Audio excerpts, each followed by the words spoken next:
শহীদের রক্ত কখনো বৃথা যায় না। ফিলিস্তিনের মুসলমানদেরকে বলে ওদেরকে নিঃস্ব করে দেব, জিরো করে দেব। ইসরায়েলের চক্রান্ত চলছে। আল্লাহর কসম করে বলি, এই পৃথিবীতে ইসলাম থাকবে, ফিলিস্তিন থাকবে, গাজা থাকবে, হামাস থাকবে, ইসরায়েল শেষ হয়ে যাবে। এই ওয়াদা আমার নয়, এই কথা আমার নয়, এই কথা বলেছেন জনাবে মুহাম্মদ রাসূলুল্লাহ সাল্লাল্লাহু আলাইহি ওয়াসাল্লাম। ভবিষ্যৎবাণী করেছেন কিয়ামত হবে না ততদিন আগ পর্যন্ত, যতদিন না মুসলমানের সাথে, ইহুদিদের সাথে, ইসরায়েলের সাথে যুদ্ধ না হয়। আবু হুরায়রা থেকে হাদিসটি বর্ণিত। এরপর রাসূল সাল্লাল্লাহু আলাইহি ওয়াসাল্লাম বলেছেন এমন একটা সময় আসবে যে ইহুদিদেরকে হত্যা করা হবে, মুসলমানরা মারবে, মারতে মারতে ইসরায়েলরা, বনি ইসরায়েলরা, ইহুদির বাচ্চারা মার খায়া পাহাড়ের গর্তের মধ্যে লুকাবে, পাথরের আড়ালে লুকাবে, গাছের আড়ালে লুকাবে। গাছকে আল্লাহ তাআলা জবান খুলে দেবেন, গাছ বলবে মুসলমান সৈন্যরা এদিকে আসো, এই যে ইসরায়েল আমার পিছনে লুকিয়ে আছে, ওরে ধরো আর হত্যা করো। পাথর কথা বলবে আমার পিছনে লুকিয়ে আছে, ধরো আর হত্যা করো। আল্লাহু আকবার বলেন। আমি জানি না সেই দিনটা কবে আসবে। তার আগে ফিলিস্তিনের অবস্থাটা অত্যন্ত সংকটাপন্ন হয়ে গেছে। হতেও পারে এইটাই শেষ শেষ শেষ তাদের নির্যাতন, অথবা হতে পারে আল্লাহ ভালো জানেন কবে শেষ সুদিন আসবে।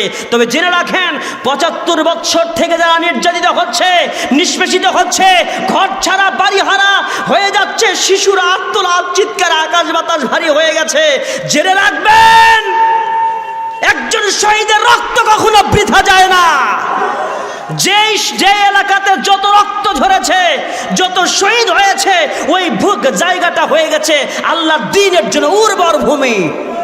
আর আল্লাহ রাব্বুল আলামিন বলেছেন ওয়ায়াকতুলুনান নাবিয়্যিনা বিগাইরি হক। এই ইহুদির বাচ্চারা অভিশপ্ত হয়েছে। আল্লাহর কোরআন বলছে যে এই কারণে এরা অসংখ্য নবীদেরকে, রাসূলদেরকে পর্যন্ত হত্যা করেছে। এরা আল্লাহর আয়াতকে অস্বীকার করেছে।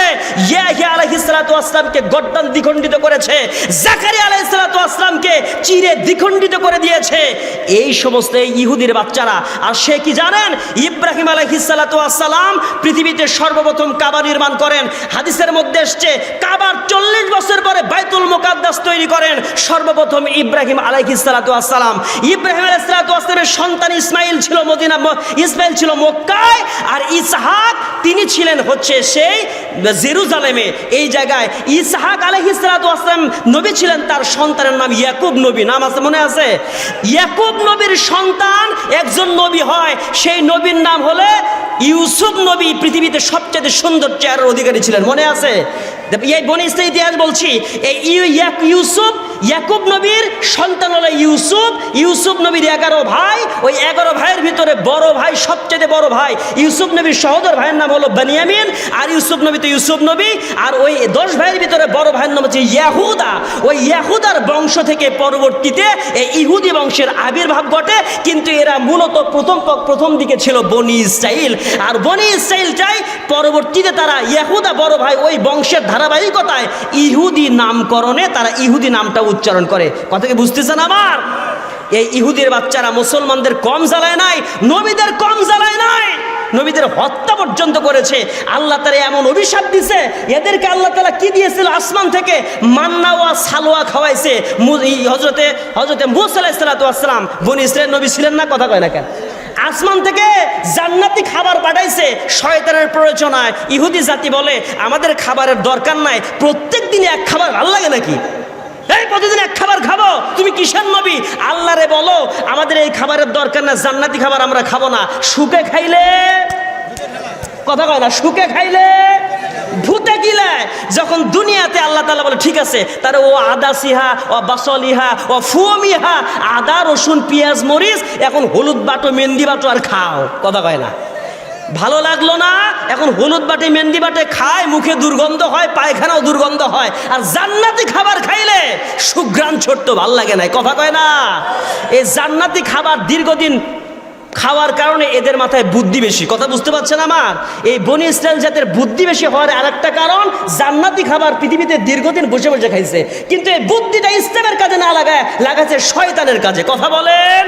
তাহলে এই অভিশপ্ত জাতি যাদেরকে আল্লাহ এত মহব্বত করলেন, আসমানি খাবার খাওয়াইলেন, এই অভিশপ্ত জাতি নবীদেরকে হত্যা করলো, তারা অভিশপ্ত জাতি রাসূলদের হত্যা করলো। আল্লাহ অভিশাপ দিয়ে দিলেন তোদের কোনো ভূখণ্ড থাকবে না, দীর্ঘদিন ইউরোপের বিভিন্ন জায়গায় লাত্তি গুতা খায় বড় হয়েছে। তারপরে হিটলার যখন তাদেরকে হত্যা করলো, ওই সময় তারা এক হয়ে একটা ভূখণ্ড তৈরি করলো, ফিলিস্তিনদেরকে মেইরা ওই ইসরায়েলের কিছু অংশ জায়গা দখল করলো, উটুলি থাকলো। উটুলি বোঝেন? উটুলি বোঝেন না? কোনো রকমে আশ্রয় নিল, আশ্রয় নিয়ে আজকে তারা ফিলিস্তিনদেরকে উৎখাত করে নিজেদের রাষ্ট্র কায়েম করেছে। 2017 সালে এই আমেরিকার বাচ্চা গোটা পৃথিবীর সবচেয়ে বড় মানে রক্তপিপাসু জো বাইডেন বলেন, ডোনাল্ড ট্রাম্প বলেন, আর যেই বলেন, এগুলো সব ইহুদির দালাল, ইহুদির বন্ধু। 2017 সালে জেরুজালেম ছিল ফিলিস্তিনের রাজধানী। 2017 সালে আমেরিকার প্রেসিডেন্ট বলল না, এটা ইসরায়েলের রাজধানী, তার নাম জেরুজালেম।